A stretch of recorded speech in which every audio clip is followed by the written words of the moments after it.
Boys in the Hood for me was a life-changing experience because it was the movie that when I was talking about going to film school to my friends in the neighborhood, it was the kind of film that we always said that we wanted to see that we never saw at the movies. It was really, really powerful on the page. I mean, I remember reading that script and crying when I finished it. It was the first movie that I read that I thought, oh my goodness, this is why I'm here. This is the reason I'm here. I thought only like people in the neighborhood would even care about Boys in the Hood. I knew everybody on my street would love it. Hollywood, not so sure.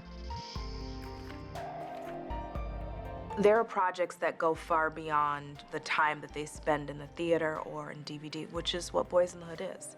It's a tutorial. It is a piece of material that creates better understanding of the Black community in South Central Los Angeles.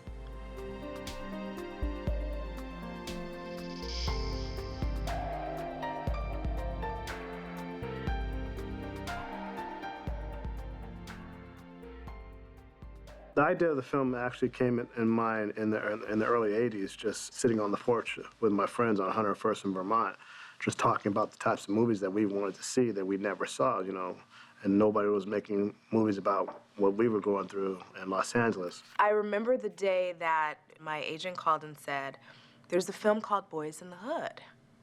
And I was like, that is the corniest title I have ever heard in my life. And what white guy thinks he can write a movie called Boys in the Hood? I was very, I had a little chip on my shoulder. First 4 days of rehearsals, I had to do 2 more screen tests because the studio just wasn't sure, It's so funny, looking back on it now, it's like, wow, that must have been unnerving, but at the time, it was my first major thing, so I thought this was all par for the course. I wasn't sure if I was qualified to be in a movie, to act. Actors go to school. Actors are the people I pay to go see movies, you know what I mean? It ain't me. I had not yet had my 30th birthday, and I was playing sort of a 35-year-old, and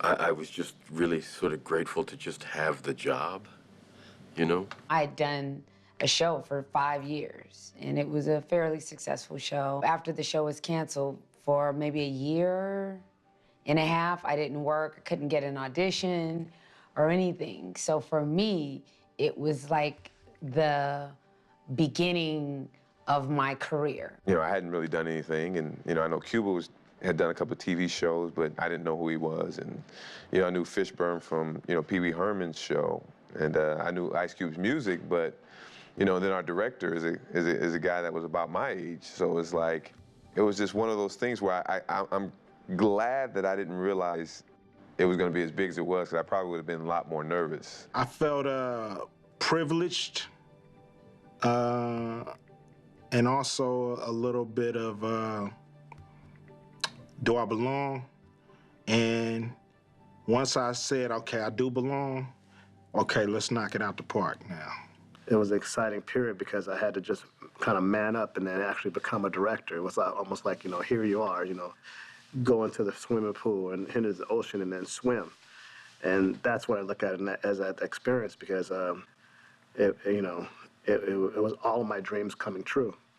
The crew of people that surrounded him, many of whom were African-American people who had been in the industry for a long time, we all sort of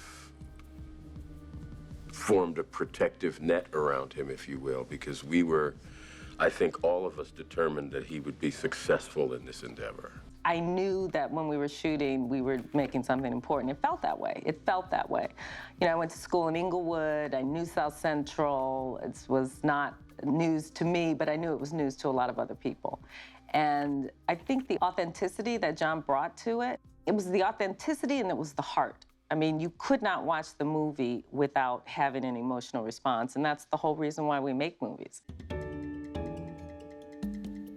Boys in the Hood didn't have its debut in the United States. It had its debut at the Cannes Film Festival in France, which was, my first trip out of the country. And so the movie opened to kind of international acclaim before it even hit the States. When we got off the plane at Cannes and we were surrounded by photographers and reporters, I thought, wow, this is bigger than I thought it was. Talking about somebody who was like, man, these people about to shit on our movie. They're about to shit on it because I know they don't care what's going on in South Central Los Angeles. That was my thought, that the world just didn't care. And that's why, this was the first movie of its kind to come out. It had to be from somebody from the neighborhood to speak on the neighborhood, and people in France just don't care. Damn, was I wrong. When the movie was done and everybody stood up and they did not stop clapping for 20 minutes. I mean, it was overwhelming because it was an international response, and that response was exactly as we had shown the movie in our backyard in South Central, and they got it like that. And that's how the American press got onto the film because, they were like, oh, well, the French know something that we don't, let's see what's going on with this little movie. We started on that high note. We started at Cannes in the middle of, the Palais, screening this movie. It was a very small movie about a very specific group, and the world responded. It was an eye-opening experience. It let me know that what I should be doing should be global and not just for the hood, but for the world. I remember the first time I went to a private screening in Chicago. It wasn't even a private screening, it was a test screening. And every emotional moment my character had and every scene of heavy weight, the audience burst out laughing. And I was like horrified because I was like, oh my gosh, they think I'm a buffoon. What was I thinking? We're screwed, we're done. The movie was so true to life that in certain areas where this movie was a reality, they couldn't connect with the emotion on screen because it was their reality. So to them, a defensive mechanism almost was to, laugh and, express themselves. And that's when I knew that the movie was more than just entertainment. When the movie came out, I walked out of the Baldwin Hills Theater. This guy comes out the theater with his girlfriend, and he's like, hardcore gangster type dude, right? And he's with this girl, and she's just really talkative. She's just like mouthy, right? And she's on his arm, right? And they come up to me. You directed that movie? I said, yeah, I made the movie. I'm here. Oh, she come to see how people act here. She says, man, we love the movie. She's just like, we love the movie. We think it's the best movie ever made and everything this. The dude was looking at me, and he didn't say nothing. He didn't say nothing to me. But she looked up at him, and she said, he loved it too. He loved it too. He can't even say nothing right now because, how he feels. You know what I mean? He's just like, and the dude just he was looking off. He looked at me, and he just looked at me. He just shook his head. He just shook his head. Like, I told that dude's story, but he didn't even have any words to describe how he felt at the moment. That was really humbling because here I am speaking to people that I grew up with that nobody really cares about. They're just like fodder and nothing to most people in society. And here's a dude who's expressing in a nonverbal way that he really appreciated what we had done as filmmakers, and telling a story that had never been told before.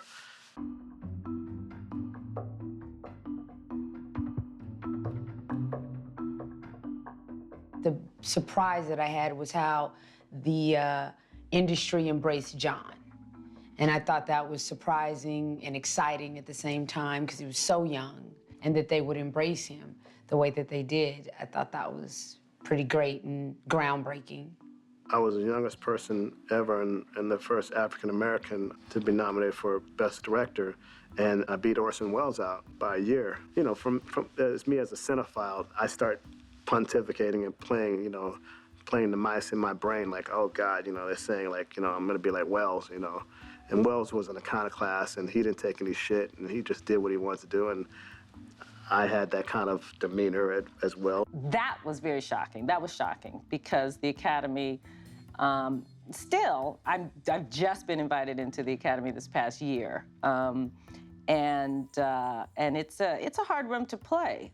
I just took it with a grain of salt, and I think that was my saving grace, because I didn't want to live just BOYZ over and over again. I wanted to actually. The irony is, I wanted to be where I am right now, where I have had a body of work as a filmmaker and explored different genres of filmmaking. And when I was young, I wanted to be an older man with experience, and now I'm an older man. I'm looking back on that experience and I could have enjoyed it a little bit more, but it's fine. Eventually with the Academy Award nominations and all of that stuff, I realized that we had really tapped into the social consciousness, and it was a statement film. BOYZ in the Hood is the original. Nobody was doing movies like this about Los Angeles, how we grew up. Colors is one thing. This ain't it. You know what I mean? This is a movie that's not telling you how bad it is to be a fucking cop. This is telling you how bad it is to be in the hood. You know what I'm saying? And to be innocent and try to survive. The movie for me was kind of like a rap album on film. Just like the rappers were speaking out in music, that's what I wanted to do. And my attitude was, if only black people go see this movie, then it's gonna be a huge hit and fine. But if anybody is cool enough and understands what we're trying to do here, then fine too. Even if you didn't know these people, you felt for them. And I think your heart reached out to say, these are our kids. These are our kids in America. I don't think I really stopped to ever even think about it. It's now that I realize. Because it's not like this was a story that I had no personal connection to. So for me, it was just, playing my life in front of the world. Put it like this. I didn't realize that the world had no idea what goes on in South Central LA.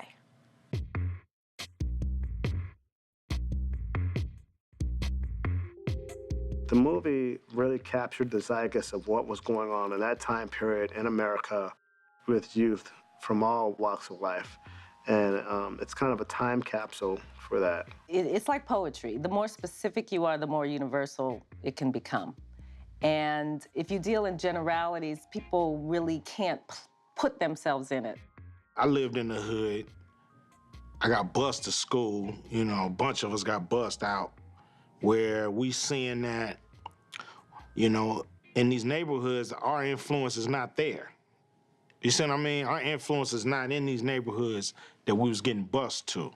So we felt already that these are two different cultures that, this side of the tracks don't want to hear about what's going on with that side of the tracks.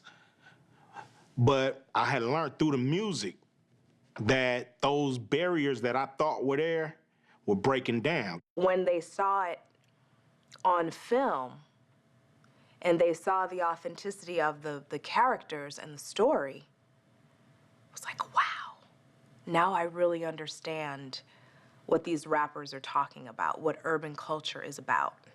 I did get a phone call from a woman in Milwaukee or somewhere in the middle of the country who was a white middle-aged housewife who had seen the movie. And I don't know how she tracked me down, but she tracked me down and she told me that she had no idea about South Central or what was going on. And it moved her so much that she just wanted to say thank you. Thank you for opening my eyes. It was somewhat their view into the inner city, their view into South Central without having to go to South Central and not realizing what was going on there. So I can understand that, and I felt that that was a definite fascination, for a lot of people at that time. But I think what transcended just that initial intrigue was the fact that it was just a hell of a story. A lot of people, no matter what your color, could identify with living in a situation where you didn't have an education to get you out of, your circumstance. You didn't have public facilities to help you after school. You didn't have people who appeared to care about your well-being that were supposed to be governing the community. Boys in the Hood represented that spirit of, you know, people saying, I know we live like what you perceive to be as animals, and I know you think we're just violent, barbaric people, but we're just like you. We still have clean clothes, we still date, we still have children, you know? We still fear for our kids to watch violence on TV. But every once in a while, you hear a helicopter fly by. Every once in a while, you hear gunshots, you know? Young people, kids in broken neighborhoods, that's a worldwide thing. The idea that you have these three young men who are, you know, living in an environment where every day their lives are potentially at risk, where they are faced with the huge decisions about, you know, one path versus another path, and one path leads to destruction, and the other path leads to a positive life, you know, a valuable life. That's human. I think we were allowing people to know that don't be ashamed of where you're from or what you've been through, because white, black, purple, yellow, green, we all go through it. There's a bit of hood in everybody. When Boys in the Hood came out, there was a movement afoot that was about African-American cinema and creating a black aesthetic in film. That was started mainly in my generation by Spike Lee, in terms of making films that were, you know, made by a black filmmaker, had a predominantly black cast, and had a very unique theme that was kind of Afrocentric. John came at the perfect time with a different perspective of something that we all want to know about. Everybody want to know what goes on in the neighborhood that makes one kid do the right thing, one kid do the wrong thing. He actually gave African-American people a voice and a presence in film. It just opened the doors for, you know, so many films after Boys in the Hood. It changed Hollywood. It changed Hollywood because there were filmmakers and films that would never, I totally believe this, would never have been made if Boys in the Hood hadn't been made well and hadn't been received well. Here you have kind of like a Cinderella story for about 6 actors and a director. The majority of that cast now, we know them, you know, on a full name basis. John was extra courageous and not really going after the biggest names he could find, but going after people he envisioned in the role. I was, you know, a girl from the hood who loved it, took some acting classes, got lucky, and, you know, and was blessed with a talent. I didn't go to Yale. My mother couldn't afford Yale. That just wasn't realistic for me. What that film did do for, you know, people of color, black actors and actresses, it made Hollywood take notice that there's some real talent out there that, you know, is just untapped. I had meetings with, you know, just so many major players in Hollywood, and all of them started the conversations with, I'd never seen anything that had affected me so much as that movie. And it wasn't specific with my performance, it was the movie as a whole. There's nothing more satisfying than giving people an opportunity, having them step up to the plate and deliver, and then having other people chasing you. John Singleton was totally conscious of that. He was like, yo, you know, we're gonna put together, you know, our young Hollywood, our young black Hollywood. He's the perfect Pied Piper, you know what I'm saying, for all of us to be as successful as we are in the movie industry.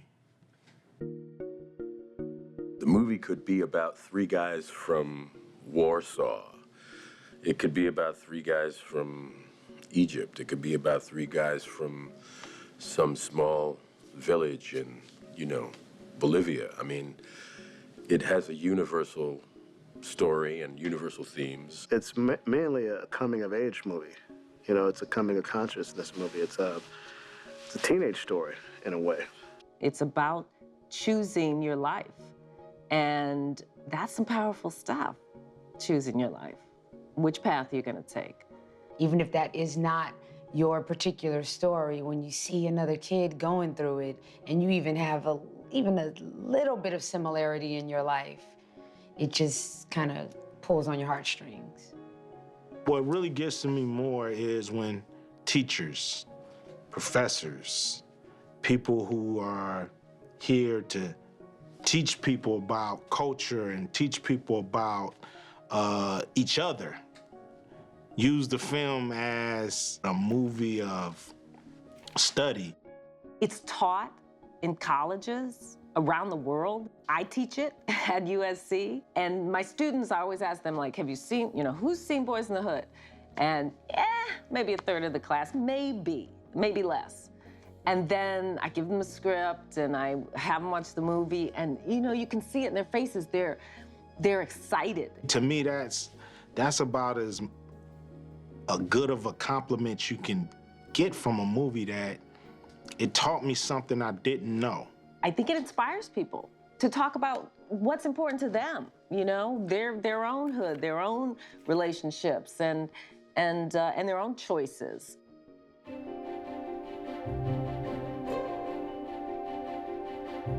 I was really honored when it was put in the registry, because I was like, wow, that means that it's going to be one of those things that goes even far beyond my life. We flew to Washington to present it to the Congressional Black Caucus. That was very special.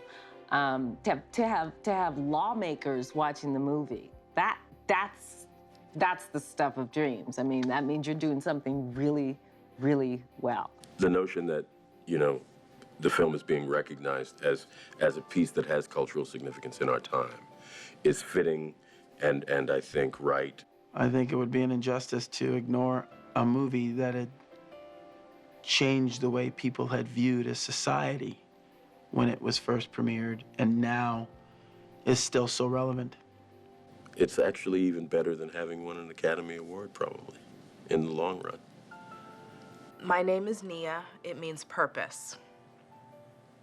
My father named me, and I think one of the things we all try to do in this life is figure out what our purpose is. Very early on in my career, that was sort of my thing. Find your purpose, stick to it, make sure you set high standards for yourself, and make it matter. Make everything that you do matter. And so being a part of something that I know is going to be around for a long, long time means I guess I found my purpose. Sometime, maybe a year or so after Boys in the Hood had come out, a young man approached me. He must have been about 16 years old, and he was very, very overwhelmed to be sort of in my presence, if you will. And he had this look of bewilderment on his face. There was something that he needed from me, or that he wanted to express, that he really couldn't articulate very well. I was overwhelmed by this outpouring of emotion that this kid had, but he couldn't really articulate what it was he was feeling. Basically, with this role, you've become the father to a generation of fatherless boys. And that's what he was trying to express. And so, that's a great gift to be given, and also to be able to, sort of fill that space for someone in terms of their psyche, because, the psychology of fathers and sons, or the psychology of fathers and children, particularly when you're talking about absent fathers, is that everyone has a hole inside themselves that's as big as their father. So my participation in the film as this archetypal father has been really successful, and hopefully it's been inspirational, and hopefully it's been empowering, and hopefully it's just made some people feel loved. No film to me ever digs this deep. You've never seen a movie that really digs into a person like Doughboy, a person like Ricky, and shows them in the same household take totally different paths. You know what I mean? And people want to know why, but you've never seen it. Here go a movie that really walks you through how this could happen. It shows you with a father there, you can make a strong man. Without father there, it's a harder job. These are the things that were revealed in this movie that people wanted to know the answers to and couldn't really grasp on where to get those answers from. Here go a movie that, starts to answer those questions. A lot of times when you're going through a tragedy, you feel that you're alone and you're the only one that's gone through it and you're not really thinking straight. And when they see it depicted on film like that, they can relate to it and they know other people can relate to it. And sometimes they even feel, that's their story up there. It's just so interesting with this movie, how it's touched people emotionally, even 20 years later. It's just incredible. We all want to make a mark. We want to contribute to society, and we want to leave something behind. And BOYZ is a great legacy, really is. It really is. So it's great. It's great. To look back and say, how did I do that? I got to recapture that is always death as an entertainer. You have to move forward and grow because we don't look the same that we looked then. We all age, and you have different life experiences that you want to incorporate in your work as an artist. But that movie will always be the one that set the pace car, the bar, at a level for me to continue to jump over. I think this movie is going to be the first in many films that people will look back and say, wow, I really contributed something to the idiom of American cinema. And when I say American cinema, I mean telling stories as a filmmaker that can only be told in America with American sensibilities that capture everybody on a whole human level. That's what I would hope for this movie, for BOYZ in the Hood.